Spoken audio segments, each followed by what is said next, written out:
আল্লাহ তাআলা আয়াত নাযিল করে দিলেন, ওয়া'আযির আশীরাতাকাল আকরাবিন। আল্লাহ তাআলা বললেন, হে নবী, এখন আপনি আস্তে আস্তে আপনার নিকটাত্মীয় যারা আছে তাদেরকে আপনি ভয় দেখাতে শুরু করুন, সতর্ক করতে থাকুন, আস্তে আস্তে আপনি তাদেরকে দাওয়াত দেওয়া শুরু করে দিন। প্রকাশ্যে দাওয়াত দেওয়ার জন্য ওহী নাযিল করলেন কে? তিনি আস্তে আস্তে দাওয়াত দেওয়া শুরু করলেন। দাওয়াত দেওয়া যখন শুরু করেছে, কাফেরদের মাথা নষ্ট।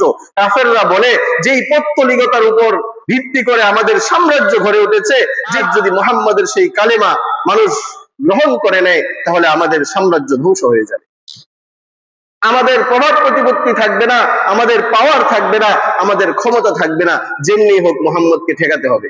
সবাই মিলে আবু তালেবের কাছে গেল, গিয়ে বলল, তোমার ভাতিজা তো আমাদের মূর্তিগুলোকে খারাপ কিছু বলে, তোমার ভাতিজাকে তুমি ঠেকাও। আবু তালেব ভাতিজাকে ডাক দিয়ে বলল, গো আমার ভাতিজা, তারা কি বলে? হ্যাঁ চাচা, তারা তো ঠিকই বলে। তাহলে তুমি আর এগুলো বললো না। ভাতিজা বলে, ও আমার চাচা, আল্লাহ তাআলা এই ধরার পৃষ্ঠে আমাকে পাঠিয়েছেন এই মূর্তিগুলোকে খারাপ বলার জন্য, এক আল্লাহর দাওয়াত দেওয়ার জন্য। কথা বলার পর কাফেররা আল্লাহ রাসূল সাল্লাল্লাহু আলাইহি ওয়াসাল্লামকে অফার করলো, ওগো মুহাম্মদ, তুমি কি চাও বলো? তুমি কি মক্কার ক্ষমতা চাও? তুমি যদি মক্কার ক্ষমতা চাও, তোমাকে মক্কার ক্ষমতা দিব। তুমি যদি রূপসী সুন্দরী কোন নারীকে বিবাহ করতে চাও, তাতেও আমাদের সম্মতি আছে। আমরা তোমার কাছে সবচেয়ে সুন্দরী যে নারী আছে সেই নারীকে তোমার সাথে বিয়ে দিব। তুমি যদি স্বর্ণরূপা চাও, অর্থ সম্পদ চাও, আমাদেরকে বলো, আমরা তোমাকে অর্থ সম্পদ দিব। তারপরেও তুমি তোমার এই কার্যক্রম আর চালিয়ে যাও। আল্লাহ রাসূল সাল্লাল্লাহু আলাইহি ওয়াসাল্লাম উত্তর দিলেন, সূর্যকে যদি আমার ডান হাতে, চন্দ্রকে যদি আমার বাম হাতে এনে দেওয়া হয়, তাহলেও আমি আমার এই কথা থেকে বিরত থাকবো না। তোমরা মক্কার ক্ষমতার কথা বলছো, মক্কার পাওয়ারের কথা বলছো, সুন্দরী নারীর কথা বলছো, অর্থ সম্পদের কথা বলছো, এগুলো নয়। সূর্যকে যদি আমার ডান হাতে এনে দেওয়া হয়, চন্দ্রকে যদি আমার বাম হাতে এনে দেওয়া হয়, তারপরেও আমি বিরত থাকবো। তারা সবাই মিলে মক্কার কুরাইশের যে নেতা ওয়ালিদ ইবনে মুগীরার কাছে গেল, গিয়ে বলল, ওয়ালিদ, একটা ব্যবস্থা তুমি করো, কারণ আমরা নেতা সর্দার আবু তালেবের কাছে গিয়েছিলাম, সে আমাদেরকে নিরাশ করেছে, আমরা আশা করি তুমি আমাদেরকে নিরাশ করবে না। ওয়ালিদ ইবনে মুগীরা জবাব দেয়, মুহাম্মাদের কথা তো বড়ই চমৎকার কথা আমি শুনেছি। মুহাম্মাদের কথা, মুহাম্মদকে আমরা কি বলবো? কেউ কেউ বলে পাগল বলে চালিয়ে দিতে, কেউ কেউ বলে গণক বলে চালিয়ে দিবে, কেউ কেউ বলে না জাদুকর বলে চালিয়ে দেই। ওয়ালিদ ইবনে মুগীরার কথা একটাই, তাকে তো কেউ পাগল বলে বিশ্বাস করবে না, তার উপস্থাপনা যেই সুন্দর, তার কথার যেই মাধুর্যতা, তাকে পাগল বলেও কেউ বিশ্বাস করবে না, তাকে কবি বলেও কেউ বিশ্বাস করবে না, তাকে গণক বলেও কেউ বিশ্বাস করবে না। তখন সকলেই মিলে বলল, ঠিক আছে ওয়ালিদ, তুমি একটা নাম ঠিক করে দাও, তাকে কি বলা যায়, তুমি চিন্তা করে আমাদেরকে বলো। ওয়ালিদ ইবনে মুগীরা অনেকক্ষণ চিন্তা করে বলল, হ্যাঁ, তাকে জাদুকর বলা যেতে পারে। কি বলা যেতে পারে? জাদুকর। কারণ তার কথার মধ্যে এমন কিছু জাদু পাওয়া যায়, এই শুনে সেই কেমন যেন তার কথার প্রতি আগ্রহী হয়ে যায়, তার কথার প্রতি আকৃষ্ট হয়ে যায়। চলো আমরা তাকে জাদুকর বলে কি করি, মানুষের কাছে প্রকাশ করি। ওয়ালিদ ইবনে মুগীরা যখন রাসূলুল্লাহ সাল্লাল্লাহু আলাইহি ওয়াসাল্লামকে জাদুকর বলে মানুষের সামনে পরিচিত করতে যাবে, আল্লাহ তাআলা ওয়ালিদ ইবনে মুগীরার বিরুদ্ধে সূরাতুল মুদ্দাসসিরের 20টা আয়াত নাযিল করে দিলেন। সূরাতুল মুদ্দাসসিরের 11 নম্বর আয়াত থেকে নিয়ে 30 নম্বর আয়াত পর্যন্ত এই ওয়ালিদ ইবনে মুগীরার বিরুদ্ধে আয়াত নাযিল করলেন। আল্লাহ তাআলা বলেন, জারনি ওয়া মান খালাকতু ওয়াহিদা ওয়া জাআলতু লাহু মালাম মামদুদা ওয়া বানিনা শুহুদা ওয়া মাহাদতু লাহু তামহিদা।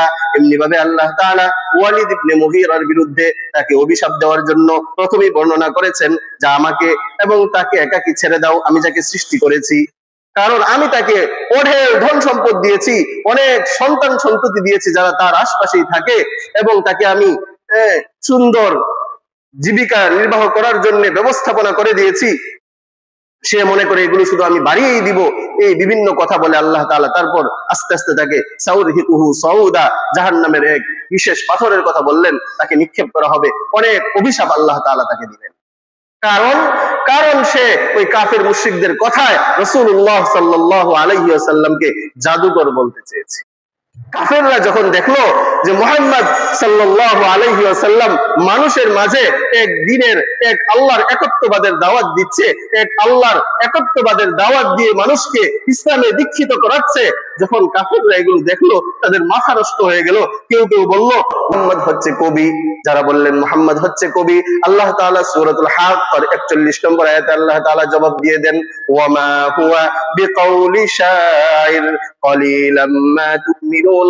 তারা যখন মুহাম্মদুর রাসূলুল্লাহ সাল্লাল্লাহু আলাইহি ওয়াসাল্লামকে গণক বলতে শুরু করলো, আল্লাহ তাআলা সূরাতুল হাক্কার 42 নম্বর আয়াত নাযিল করে বলে দিলেন, ওয়ালা বিকাউলি কাহিন কলিলাম মা তাযাক্কারুন। মুহাম্মদ কোন গণক নয়, মুহাম্মদ কোন গণক নয়।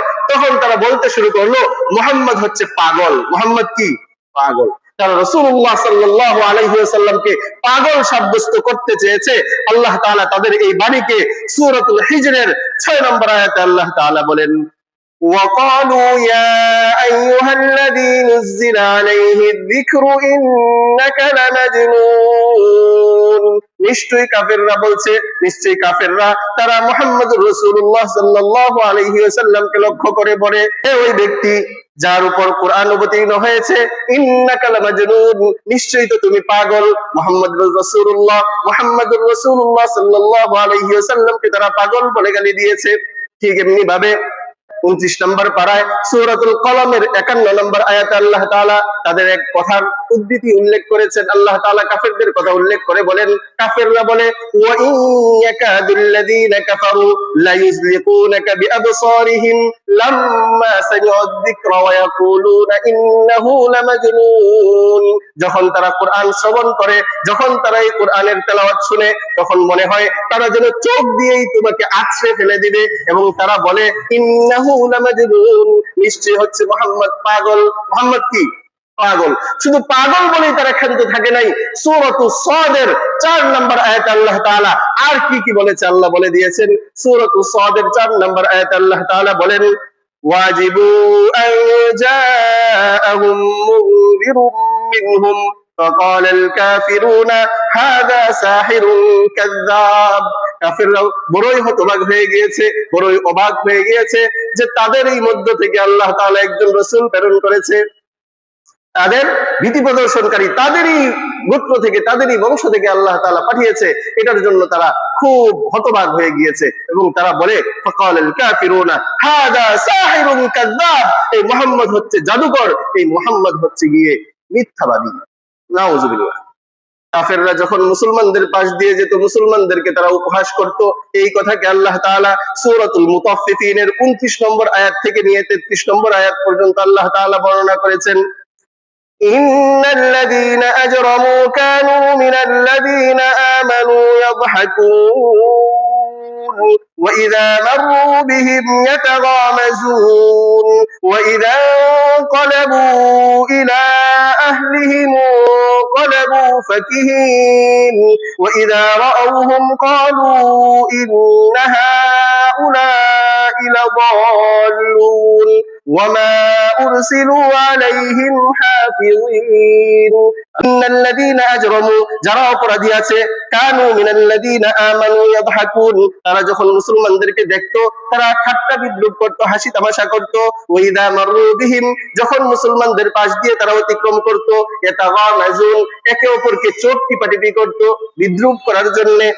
ওয়া ইযা ক্বালাবু ইলা আহলিহিম ক্বালাবু ফাকিহিন, আর যখন তারা তাদের পরিবারের কাছে ফিরে যেত, মুসলমানদেরকে ঠাট্টা বিদ্রূপ করার কারণে তাদের মন বড় উৎফুল্ল থাকতো।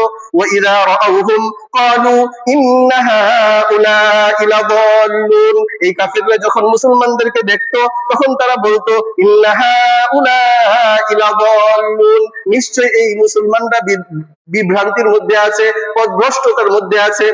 আল্লাহ তাআলা তাদের সবগুলো কথার জবাব দিয়ে দিলেন। আল্লাহ তাআলা সূরাতুল মুতাফফিফিনের 33 নম্বর আয়াতে বলেন, ওয়া মা উরসিলু আলাইহিম হাফিযিন, আমি কাফেরদেরকে মুসলমানদের হেফাজত করার জন্য পাঠাই নাই। তারা তাদের নিজের চিন্তা করুক, মুসলমানদের চিন্তা তাদের করতে হবে। তারা বলতে লাগলো মুহাম্মদুর রাসূলুল্লাহ সাল্লাল্লাহু আলাইহি ওয়াসাল্লামের ব্যাপারে তারা আরো অকথ্য ভাষায় গালিগালাজ করতে লাগলো। তারা মানুষের কাছে গিয়ে বলে, وقالوا ما لهذا الرسول يأكل الطعام ويمشي في الأسواق। এটা কেমন রাসূল, এটা কেমন রাসূল, সে তো খাবার খায়, সে তো বাজারে যায়, সে আবার কেমন রাসূল, সে আমাদের সাথে বাজারে যায়, আমাদের খাবার খাওয়ার মতো সে খাবার খায়, সে আবার কেমন রাসূল। লাউলা উনজিলা আলাইহি মালাকুন ফায়াকুনা মাহু নাদিরা, তার কাছে একজন ফেরেশতা কেন পাঠিয়ে দেওয়া হলো না যেন আমাদেরকে ভীতি প্রদর্শন করতে পারে। আও ইউলকা ইলাইহি কানজুন আও তাকুনু লাহু জান্নাতুন ইয়াকুলু মিনহা ওয়া ক্বালা আয-যালিমুনা ইন তাত্তাবিউনা ইল্লা রাজুলান মাসহুরা। তারা বলে যে মুহাম্মদকে কেন ধনভাণ্ডার দেওয়া হলো না, তাকে কেন এমন উদ্যান দেওয়া হলো না, বাগান দেওয়া হলো না যে বাগান থেকে সে ভক্ষণ করবে, খাবে। নিশ্চয়ই ওয়াকাল আয-যালিমুন, জালেম যারা তারা বলে ইন তাত্তাবিউনা ইল্লা রাজুলান মাসহুরা, নিশ্চয়ই তোমরা এক জাদুকর লোক ছাড়া আর কারো অনুসরণ করছো না। মুহাম্মদুর রাসূলুল্লাহ সাল্লাল্লাহু আলাইহি ওয়াসাল্লামকে তারা কি বলতো? জাদুকর বলতো। সূরাত সাবার ৭ থেকে ৮ নম্বর আয়াতে আল্লাহ তাআলা উল্লেখ করেন তারা মুহাম্মদের ব্যাপারে মানুষের কাছে কি বলে। তারা মানুষদেরকে বলে ওয়াকাল আল্লাযীনা কাফারু হাল নাদুল্লুকুম আলা রাজুলিন ইউনাব্বিউকুম ইযা মুযজিতুম কুল্লা মুমাযযাতিন ইন্নাকুম লাফী খালকিন জাদীদ। আমরা কি তোমাদেরকে এমন লোকের সন্ধান দিব যে বলে ইযা মুযজিতুম কুল্লা মুমাযযাত, যখন সবকিছু ছিন্ন বিচ্ছিন্ন হয়ে যাবে, ইন্নাকুম লাফী খালকিন জাদীদ, তখন ওনাকে আল্লাহ তাআলা নতুন করে সৃষ্টি করবেন। এটা কোনো পাগলাম কথা ছাড়া কোনো ভালো মানুষের কথা হতে পারে? কাফেররা অন্য মানুষদেরকে এই কথা বলতেছে। তারা আবার রাসূলুল্লাহ সাল্লাল্লাহু আলাইহি ওয়াসাল্লামের উপর অপবাদ দিয়ে বলে আফতারা আলাল্লাহি কাদিবান আম বিহি জিন্না, হয়তো মুহাম্মদ আল্লাহর ব্যাপারে মিথ্যা বলছে, নয়তো মুহাম্মদের সাথে পাগলামো আছে। মুহাম্মদের সাথে কি আছে? পাগলামো আছে। আল্লাহ তাআলা উত্তর দিয়ে দিয়েছেন বালিল্লাযীনা লা ইউমিনুনা বিল আখিরাতি ফিল আযাবি ওয়াদ দালালিল বাঈদ। রাসূলুল্লাহ সাল্লাল্লাহু আলাইহি ওয়াসাল্লাম মানুষকে দাওয়াত দিচ্ছেন আর কাফেররা ওইদিকে তার কুৎসা রটনা শুরু করে দিয়েছে। রাসূলুল্লাহ সাল্লাল্লাহু আলাইহি ওয়াসাল্লামের মন খুবই ভারাক্রান্ত হয়ে গেল, তিনি খুবই দুঃখিত হলেন। আল্লাহ তাআলা মুহাম্মদুর রাসূলুল্লাহ সাল্লাল্লাহু আলাইহি ওয়াসাল্লামকে সান্ত্বনা দিয়ে বলেন সূরাতুল হিজরের ৯৭ নম্বর আয়াত আল্লাহ তাআলা বলেন লাকাদ না'লামু আন্নাকা ইয়াযীকু সাদরুকা বিমা ইয়াকুলুন, হে নবী তারা আপনাকে কি বলে এটা আমি জানি। এই বলার কারণে আপনার মন সংকুচিত হয়ে গিয়েছে, আপনার মন ছোট হয়ে গিয়েছে। আপনি মনকে ছোট কইরেন না, কারণ তারা আপনাকে লাঞ্ছিত করার জন্য মানুষের কাছে কুৎসা রটনা করে, আপনাকে নিয়ে ঠাট্টা বিদ্রূপ করে। মনে রাখেন আল্লাহ তাআলা সূরাতুল হিজরের এবং ৯৫ নম্বর আয়াত, সূরাতুল হিজরের ৯৫ নম্বর আয়াতে আল্লাহ তাআলা বলেন ইন্না কাফাইনাকাল মুস্তাহজিইন, হে আমার হাবিব মনে রাখেন যারা আপনার কুৎসা রটনা করে, যারা আপনাকে নিয়ে ঠাট্টা বিদ্রূপ করে, আমি আল্লাহ তাদেরকে দফা করার জন্য, আমি আল্লাহ আপনার জন্য তাদের বিরুদ্ধে যথেষ্ট। আল্লাহ তাআলা আরো সান্ত্বনা দিয়ে বলেন সূরাতুল আম্বিয়ার ৪১ নম্বর আয়াতে আল্লাহ তাআলা রাসূলুল্লাহ সাল্লাল্লাহু আলাইহি ওয়াসাল্লামকে সান্ত্বনা দিয়ে বলেন যে আপনাকেই যে শুধু কাফের মুশরিকরা ইহানাত করছে, আপনাকে নিয়ে যে শুধু ঠাট্টা বিদ্রূপ করছে এমন না, আপনার পূর্বে যত নবী রাসূল এই ধরার পৃষ্ঠে আগমন করেছিলেন সকলকে নিয়ে সেই নবীর উম্মতরা কাফেররা, সেই নবীর উম্মতের মধ্যে যারা কাফের ছিল তারাও নবীদেরকে নিয়ে ঠাট্টা বিদ্রূপ করেছে। আল্লাহ তাআলা সূরাতুল আম্বিয়ার ৪১ নম্বর আয়াতে বলেন ওয়ালাকাদ ইসতুহজিআ বিরুসুলিন মিন ক্বাবলিকা ফাহাকা বিল্লাযীনা সাখিরু মিনহুম মা কানু বিহি ইস্তাহজিউন। আপনার পূর্বে যত রাসূল এই ধরার পৃষ্ঠে এসেছে তার উম্মতের মধ্যে যারা কাফের ছিল সকলেই ওই নবীকে নিয়ে ঠাট্টা বিদ্রূপ করত। সুতরাং আপনি চিন্তিত হওয়ার কোনো কিছু